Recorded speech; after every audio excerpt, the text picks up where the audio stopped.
우리 사랑하는 성도님들, 서초동 주변에 좀 맛있는 맛집을 많이 알고 계신가요? 제가 사역을 하면 성도님들을 만나게 됩니다. 그리고 아주 가끔씩 먹습니다. 그래서 성도님들을 통해서 또 제가 또 알아보기도 하고 해서 맛집을 자연스럽게 알게 되는데요. 맛집의 기준은 참 다양합니다. 그러나 제가 가본 곳 중에 정말 괜찮은 곳이 있어서 오늘 이 시간 몇 군데만 좀 소개해드리겠습니다. 물론 가게 이름은 제가 다 밝히진 않습니다. 땡으로 처리하겠습니다. 뱅뱅 사거리 쪽에 국밥이 정말 맛있는 땡땡남 순댓국이 있습니다. 탕수육이 정말 맛있는 곳이 교대 쪽에 있는데요. 땡홍입니다. 스시, 우동, 그리고 연어회 비빔밥이 정말 맛있는 우면동에 스시땡이라는 곳이 있습니다. 이런 식으로 이제 맛집을 다 얘기하려면 오늘 시간이 많이 필요할 것 같습니다. 혹시 이게 어떤 곳인지 궁금한 분이 계신다면 제게 연락을 주십시오. 같이 이렇게 함께 가서 먹으면서 또 신방을 하도록 하겠습니다. 맛집의 기준은 그야말로 맛입니다. 이게 이제 객관적일 수도 있고 주관적일 수도 있는데요.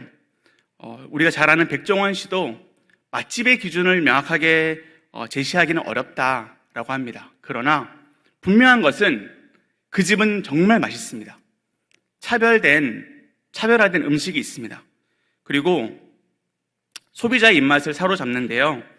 놀라운 것은 이 음식점이 논두렁에 있든 저 산골짜기에 있든 그 음식점이 어떠한 모습을 하고 있든 사람들이 직접 찾아가서 먹는다라는 것입니다.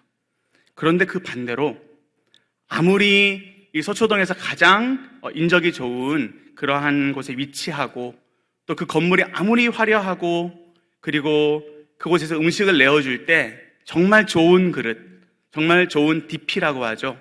그러한 모습으로 내어준다 할지라도 맛이 없으면 그 집을 또 찾기는 힘듭니다. 이미 종영된 백종원 씨가 이렇게 진행했던 골목식당이라는 프로그램이 있습니다. 거기에서도 음식점이 망하는 이유는 그 첫째가 바로 무엇일까요? 맛입니다. 당연하지만 맛이 없으면 그 음식점은 망하게 된다는 것입니다. 성도님들, 그릇이 중요한 게 아니라 오늘 식사를 하실 때 음식을 맛보며 음식만 보셨을 것입니다. 그릇이 중요한 게 아니라 그 그릇에 담긴 음식이 100% 중요합니다. 오늘 우리가 나누고 있는 고린도 후서는 바울이 3차 전도 여행을 떠나서 마게도니아에 있을 때에 쓴 편지입니다. 그런데 고린도 교회에 심각한 문제들이 많이 있었는데요. 그 중에서 어떠한 성도들은 바울의 사도권을 인정하지 않는, 바울을 교회의 지도자로 신뢰하지 않는 자들이 있었습니다. 그래서 그들 가운데는 거짓 교사도 있었습니다. 그래서 바울은 고린도후서 1장에서 7장까지 자신의 사도권, 즉 내가 어떻게 사도가 되었는지 나는 이렇게 설명하겠다라고 말씀으로 우리에게 알려주고 있는데, 그것을 쉽게 풀면 이렇습니다. 나는 그릇에 불과합니다. 그러나 내 안에 보배가 담겨 있기 때문에 저는 그것을 전할 수밖에 없습니다. 나는 불완전하고 나는 여러분들 보기에 어쩌면 인정하지 못할 그러한 사도이지만, 그러나 내가 여러분들에게 전하는 것은 최고의 보배, 최고의 선물입니다. 이렇게 자신의 사도권을 얘기하고 있습니다. 오늘 말씀을 통해서 사도 바울뿐만 아니라 저와 여러분에게 담아주신, 우리에게 이렇게 예쁘게 담아주신 이 보배를 먼저 발견하는 시간 되기를 원합니다. 그리고 보배로운 그것을 향하여 그 예수님만 바라보며 함께 나아가는 그러한 귀한 시간 되기를 원합니다. 우리 오늘 본문 말씀 고린도후서 4장 7절 말씀인데요. 우리 다시 한번 다 함께 읽겠습니다.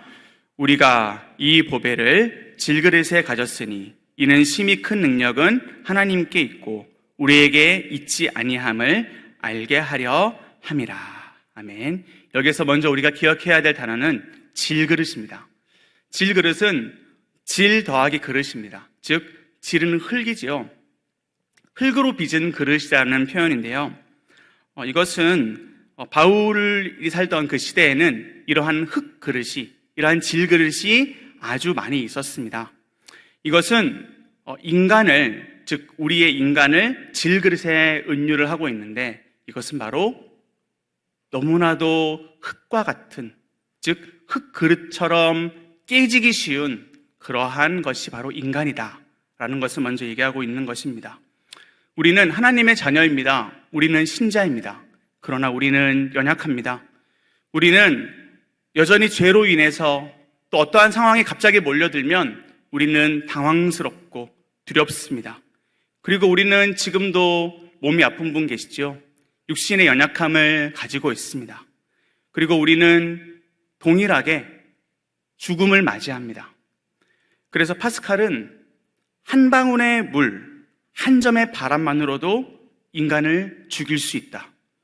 우리에게 한 점의 바람이 불면, 우리에게 한 방울의 물이 튕기면 그것으로 우리가 죽을 수도 있다라고, 그렇게 연약한 존재라고 말하고 있습니다. 시편 31편 12절 말씀을 보시면, 내가 잊어버린 바 됨이 죽은 자를 마음에 두지 아니함 같고 깨진 그릇과 같으니이다.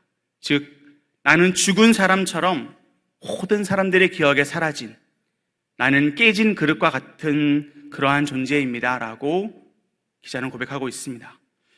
사랑하는 성도님들, 그런데 우리가 질그릇인데 너무나도 놀라운 사실이 있습니다. 그것은 바로 이것입니다. 첫 번째, 우리는 하나님께서 택하신 질그릇이라는 것입니다. 다시 한번요. 우리는 하나님이 택하신 질그릇입니다. 다시 한번, 질그릇은 깨지기 쉬운 그러한 흙그릇입니다. 음식점에 갔는데요, 그릇이 깨져 있는 겁니다. 그럼 여러분들 어떻게 하십니까? 그 그릇에서 음식물이 새어나오고 있습니다. 그러면 당연히 이 그릇을 버려주시고 빨리 바꿔달라고 요청을 하지 않습니까? 그렇습니다. 질그릇은 깨지기 쉬운 그릇이고 심지어 깨어진 그릇입니다. 질그릇은 다시 쓸 수가 없습니다. 은그릇이나 금그릇은 어떻게 펴가지고 이렇게 다시 쓸 수가 있는데, 질그릇은 깨지면, 갈라지면 그냥 버려야 합니다. 그런데요, 하나님은 그 질그릇을 사용하십니다. 하나님이 쓰시는 질그릇은 초라하고 평범하고 그리고 깨져 있고 금이 가 있어도 하나님 그것을 사용하십니다. 더 놀라운 것은요, 질그릇이 깨지면 깨질수록, 질그릇이 산산조각이 나면 산산조각이 날수록 그 안에 담겨져 있는 보배가 반짝반짝 더 빛이 난다라는 사실입니다.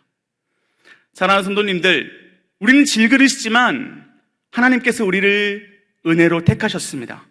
그리고 우리 속에 보배를 담아 주셨습니다.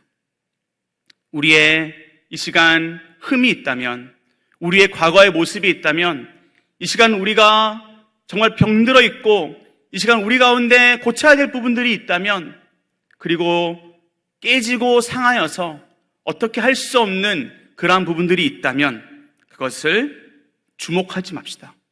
그것을 그냥 하나님께 내어놓고 나아갑시다. 하나님 우리를 있는 모습 그대로 사용하십니다. 그리고 하나님 우리를 가꾸시고 빚으셔서 하나님 보시기에 좋은 대로 우리를 사용하십니다. 아니 어쩌면 우리가 주목하고 있는 우리의 연약함을, 우리가 지금 붙잡고 있는 우리의 연약함을 다 내려놓아야만 합니다. 그래서 어쩌면 더 깨져야 합니다.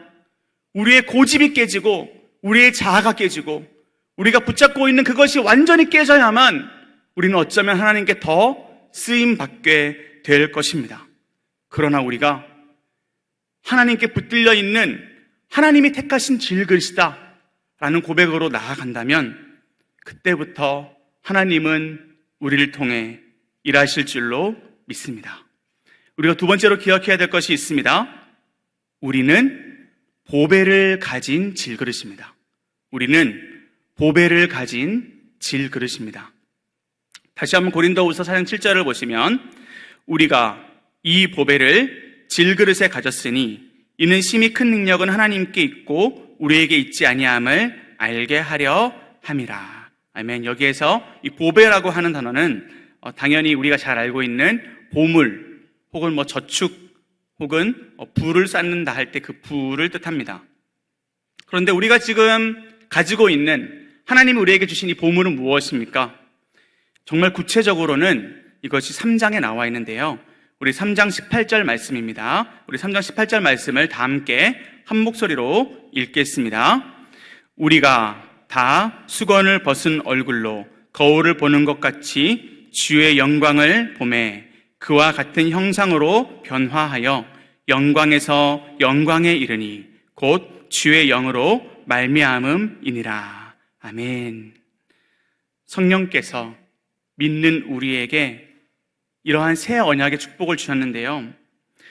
이 영광스러운 하나님의 빛이 어두운 우리의 마음 가운데 비추어졌습니다. 고린도후서 4장 6절 말씀입니다.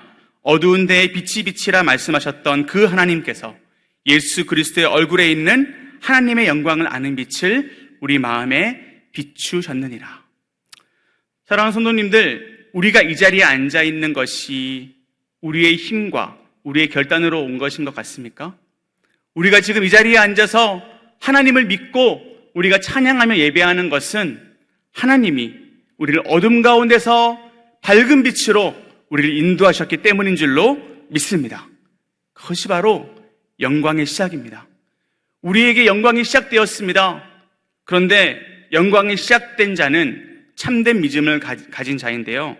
이 참된 믿음이 있는 자는 말씀을 듣고 또 듣고 깨닫고 또 깨닫습니다. 그래서 그 은혜가 그 영광이 무엇인지 계속 체험을 하게 됩니다. 매일매일 영광을 체험합니다. 그것이 바로 우리 속에 있는 보배입니다. 사랑하는 성도님들, 성령님께서는 우리를 말씀으로 변화시키시는데요. 우리의 눈을 변화시키십니다. 우리의 마음을 변화시키십니다. 그리고 우리의 손과 발을 변화시키십니다. 그래서 우리가 말씀으로 나아가고 또 이 예배 자리에 나아오고 우리의 일상의 상황 가운데서 말씀을 붙잡을 때에 우리는 점점 더 하나님의 형상으로 회복이 되는 것입니다. 예수님 다시 오시는 그날 우리는 완전한 회복, 완전한 찬란한 영광을 우리는 보게 되는 것입니다. 그래서 저는 보배를 한마디로 영광이라고 표현하고 싶습니다. 우리가 매일매일 성령이 주시는 그 은혜를 누리며 살아가는 것이 우리의 보배입니다. 그런데 더 놀라운 것은 성령께서 이 영광을 전달하는 일, 이 성령의 사역을 오늘 우리에게 맡기셨다라는 것입니다. 고린도후서 4장 7절 말씀 우리 다시 한번 보겠습니다. 우리가 이 보배를 질그릇에 가졌으니 이는 심히 큰 능력은 하나님께 있고 우리에게 있지 아니함을 알게 하려 함이라. 심히 큰 능력이 하나님께 있구나. 이것을 매일매일 경험하시기를 예수님의 이름으로 축복합니다. 우리가 심히 큰 능력이 하나님께 있다는 사실을 경험하고 경험할수록 영광을 보고 또 영광을 보게 됩니다. 그런데 놀라운 것은 우리가 이렇게 영광을 보고 있으면요, 우리가 고린도후서의 그 2장의 표현처럼 향기가 됩니다. 우리는 믿는 자에게는 생명의 향기를 드러내는 자가 되고요, 믿지 않는 자에게는 죄의 심판을 드러내는 사망의 냄새를 드러내게 됩니다. 사랑하는 성도님들, 하나님께서 들어쓰시는 이 질그릇에는요, 영광스러운 보배가 담겨 있습니다. 그리고 하나님은 반드시 이 질그릇을 사용하십니다. 저와 여러분이 왜 이 자리에 있습니까? 오늘 우리가 다시 한번 왜 기도하며 왜 일어나야 합니까? 성령께서 저와 여러분을 부르셨습니다. 이 땅 가운데, 이 어두운 세대 가운데 빛의 자녀로 우리를 부르셨습니다. 그렇다면 마지막으로 질그릇인 우리는 어떻게 하나님께 반응해야 될까요? 바로 세 번째인데요. 하나님 우리에게 물어보십니다. 질그릇이여, 무엇을 주목하는가? 질그릇이여, 오늘 무엇을 위해 살아가는가? 무엇이 당신의 목표입니까? 고린도후서 4장 18절 말씀인데요. 우리 한 목소리로 다시 한번 함께 읽겠습니다. 우리가 주목하는 것은 보이는 것이 아니요 보이지 않는 것이니 보이는 것은 잠깐이요 보이지 않는 것은 영원함이라. 아멘. 주목하다라고 하는 것은 바로 목표로 삼다, 그리고 갈망하다 라는 뜻입니다. 오늘 이 시간 무엇을 갈망하고 있습니까? 우리는 갈망해야 합니다. 보이지 않는 것을 갈망해야 합니다. 우리는 목표로 삼아야 합니다. 영원한 것을 목표로 삼아야 합니다. 이것이 바로 질그릇의 갈망이요, 이것이 바로 질그릇의 소원인 것입니다. 바울은 16절에서 18절 말씀에 3중으로 비교를 하고 있습니다. 겉사람과 속사람, 그리고 세상에서 겪는 가벼운 환난과 또 하나님 나라의 무거운 영광, 그리고 잠깐 있다가 사라지는 것들과 영원히 이어지는 보이지 않는 그러한 것들을 대비시킵니다. 사랑하는 성도님들, 오늘 이 시간 함께 목표로 삼고 함께 갈망하고 함께 이거 붙들고 기도합시다. 질그릇 같은 우리의 겉사람이 더 나아지기를 기도하시겠습니까? 아니면 예수님을 닮아가는 우리의 속사람을, 영광을 맛보기를 더 갈망하며 그렇게 기도하시겠습니까? 지금의 어려움들, 지금 우리에게 닥쳐오는 우리를 깨트리는 여러 가지 환난들에 넘어지고 쓰러져서 이것에 울며 이것에 우리가 쓰러져 있기를 우리는 계속 기도해야 합니까? 우리가 이것에 믿음의 시선을 다 빼앗겨서 기도를 하지 않는 그러한 모습으로 있어야 합니까? 아니면 이 모든 괴로움들은 다 하나님의 섭리이며 하나님의 나라를 위한 것이다, 내가 복음을 선택했기에, 내가 하나님의 말씀을 선택했기에 나는 이러한 고난을 받는다라고 그렇게 감당할 사명으로 여기고 기도하시겠습니까?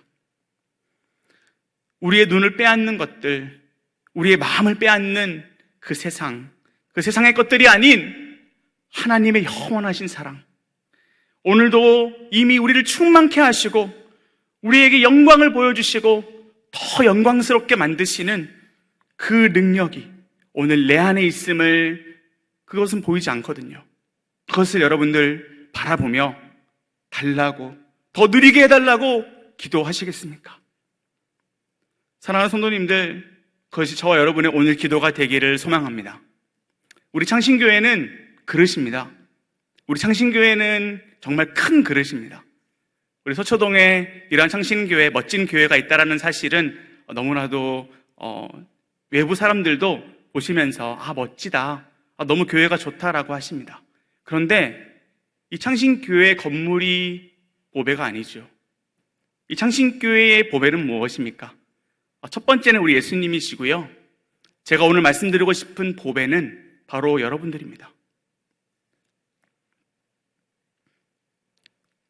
우리 교회는 보물이 많은 교회, 정말 하나님이 기뻐하시는 정말 보배로운 그러한 자들이 모여있는 교회가 되기를 우리는 더 기도해야 합니다. 우리의 사역과 우리의 헌신이 혹 보물을 아프게 하거나 이 보배를 떠나게 하거나 이 보배에게 상처를 주고 있는 것은 아닙니까? 우리가 너무 우리의 우리의 이 질그릇에 심취해 있으면 우리의 사역은 보배를 다 놓치게 됩니다. 사랑하는 성도님들, 앞서 기도했지만 우리 교회의 보배는 다음 세대입니다. 다음 세대가 없으면요, 우리 교회가 언젠가는 술집이 되고 언젠가는 드라마 촬영장이 될 것입니다. 진정으로 예배하는 예배자, 오늘 하나님이 찾으시는 그 예배자가 저와 여러분이 되지 않으면 이곳은 아무 의미 없는 질그릇에 불과한 것입니다. 우리는 왜 전도해야 합니까? 우리 안에 있는 이 보물을 전달하여 그 사람 역시 하나님의 보배를 가진 자 되기를 우리는 갈망하며 그렇게 머물러 있어서는 안 됩니다. 전도해야 합니다. 코로나가 있으면 구원받으면 안 됩니까? 코로나가 있으면 예수님 전할 수 없습니까? 오히려 더 예수님을 어떻게든 전하려고 우리는 몸부림쳐야 합니다. 우리가 함께 이렇게 보이지 않는 보물을 향해 시선을 두고 목표하여 나아갈 때에 우리 창신교회는 하나님이 귀하게 쓰시는, 하나님이 들어 쓰시는 이 시대의 보배로운 질그릇이 될 줄로 믿습니다. 이 세대를 본받지 말고, 이 세대 헛것, 이 세대 질그릇, 이 세대 정말 우리가 본받지 말아야 할 것들을 우리는 본받지 않습니다. 우리 창신교회처럼 말씀과 기도로만 붙들고 나아가는 교회가 어디 있습니까? 잘 찾기 힘듭니다. 보배를 붙들고 나아가는 것입니다. 우리는 이 보배를 사수해야 합니다. 지켜야 합니다. 그리고 우리는 이 보물을 더 누리셔야 합니다. 우리가 그러한 기도로 함께 전진하며 함께 주목하며 나아가는 사랑하는 저와 여러분 되시기를 예수님의 이름으로 축복합니다.